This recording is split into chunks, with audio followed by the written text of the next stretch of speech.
Жалал Абад шаарынын 14 жаштагы тургуну Айбийке 26 февраль күнү саат 12:10 чамасында мектептен чыгып кеткен бойдон дайынсыз болуп жаткан. Маалымат жалпыга маалымдоо каражаттарына жана социалдык тармактарга жарыяланган соң жарандардан Айбийке тууралуу маалыматтар милицияга келип түшкөн. Бүгүн 1 мартта Айбийке Ташкөмүр шаарынан табылган.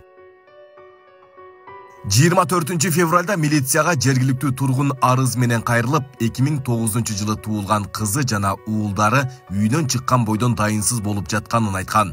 Милиция 26 февральда бир туугандарды Ысык Көл облусунда жашаган туугандарынын үйүнөн таап келишти. Акыркы учурлары жаш өспүрүмдөрдүн жоголушу байма-бай катталып жатканы маалым.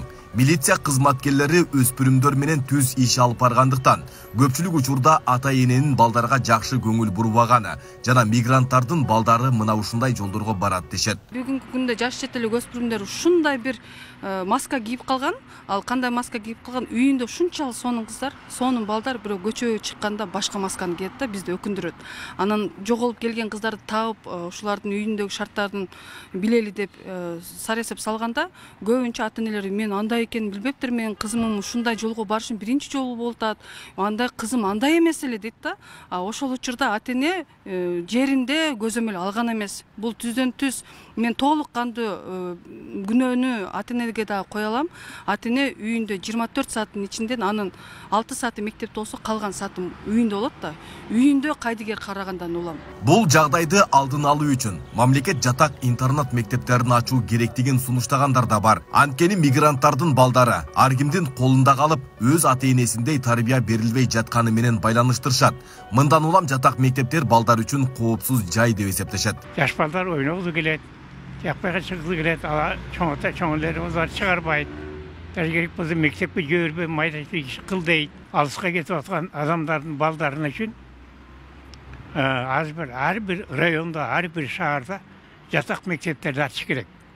Сайдын убагында чабандардын балдары үчүн жатак мектеп ачкан.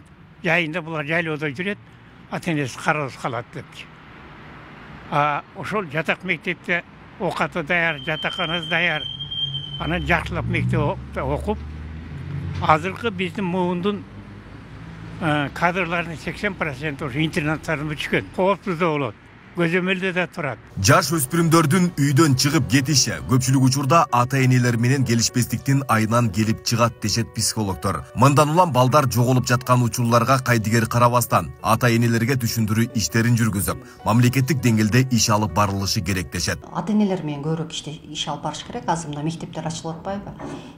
Ата-энелерге катуураак эме кылыш керек. Баланы урбаш керекпи анан деген мага көп суроо беришет да. Баланы эмне анан урбаш керекпи? Биз ушинтип эле чоңойбодук беле деген көп айтышат. Бирок азыркы жаштардын психикасы слабый. И так эле толгон токой маалыматты сиңириш керек, алар переработка кылыш керек. Анан еще илгерки талаптар бөлөк болгон. Башка нерсеге жооптуу болуш керек болгон. Курсагына, тамагына. Азыр именно жан дүйнө жабырып атат да. Психика больницаларга дагы көбүнчө жаштар именно ушул абалда түшүп калып атышат. Эмне үчүн? Себеби ушундай жан дүйнө менен контакт жок. Жалал Абад облусунда жыл башынан бери 28 өспүрүм жоголуп, анын 28-и толугу менен табылган. Алардын көпчүлүгү ата-энесине таарынып, үйдөн чыгып кеткендиги такталган. Айбек Исабеков, Самирбек Тойчубаев, Регион.